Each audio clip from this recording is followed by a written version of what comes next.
Notre expert spécialiste des prénoms africains nous a rejoint. Bonjour, Marouton. Bonjour, monsieur Akwainou. La pleine forme? Oui, grâce à Dieu. Très bien. Alors, vous êtes là pour nous parler aujourd'hui d'un prénom Mina. Et lundi, mardi, on a parlé des prénoms fonds. Oui. Il y a beaucoup qui nous ont demandé, mais pourquoi vous ne parlez que des prénoms fonds?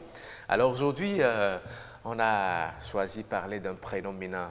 Ne vous en faites pas, hein? Nous allons parler des prénoms Bariba, Yoruba, en tout cas de toutes les aires culturelles. Exactement. Oui. Donc ne vous en faites pas. Aujourd'hui, nous sommes chez les Mina. Et vous avez choisi quel prénom pour nous? Aujourd'hui, nous sommes chez les Mina et nous allons parler d'un prénom qui est plus féminin. Un prénom plus féminin? Plus féminin, c'est le prénom Akofa.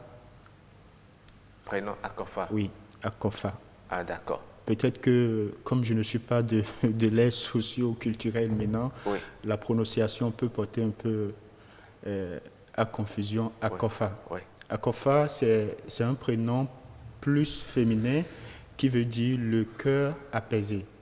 Le cœur apaisé. Oui, le cœur apaisé. Akofa. Oui, Akofa, ou le cœur en paix.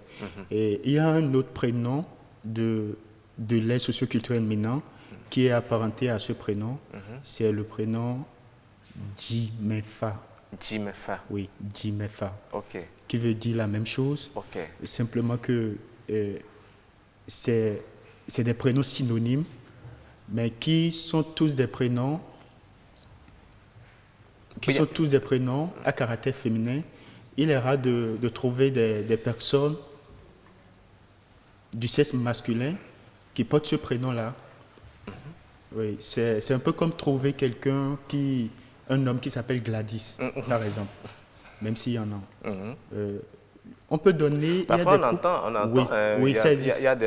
Par exemple, je donne un exemple, Carole. Oui. On sait que ce sont les femmes qui s'appellent Carole, oui, mais il y a des hommes qui ont porté le prénom Carole. Oui. Un pape en a porté même.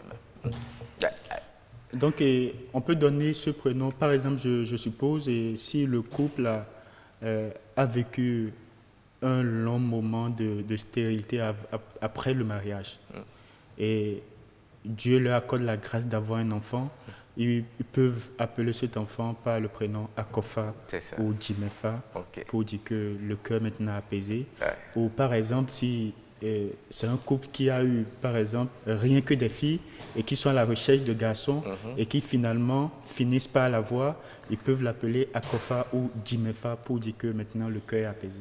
Oui, mais Karamat, c'est un prénom, un joli prénom, et ça doit avoir des influences certainement sur l'enfant. Certainement, et c'est ce que nous allons demander. Autrement, c'est comme si, lorsque vous avez la chance de tomber, vous êtes à la recherche de votre âme sœur et que vous tombez sur une fille qui porte ce prénom, ça veut dire que vous aurez certainement la paix dans votre ménage. Oui, parce que... Est-ce que c'est souvent le cas?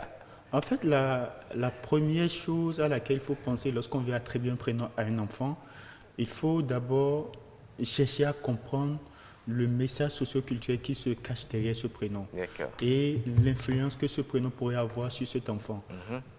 C'est vrai, c'est que, qu'on le veuille ou pas, il n'y a jamais de règle sans exception. Ouais. Mais c'est des personnes qui, pour la plupart du temps, sont calmes, compréhensives. Ouais. Bon, s'il arrivait que vous tombiez sur le contraire, ne dites pas que... Mais alors, pour la plupart du temps, c'est des personnes très calmes, compréhensives. OK. Très bien. Merci beaucoup. Donc, on retient le prénom du jour, le prénom Akofa. C'est un prénom de l'ère Mina. Oui, Akofa. Ce sont les femmes, ou Djimefa. Oui. Ce sont les femmes qui portent ce prénom. Oui. Et ça veut dire le cœur apaisé. Le cœur apaisé. Voilà. Merci beaucoup, Karamat Agbataou. Merci, M. Marouton. Merci.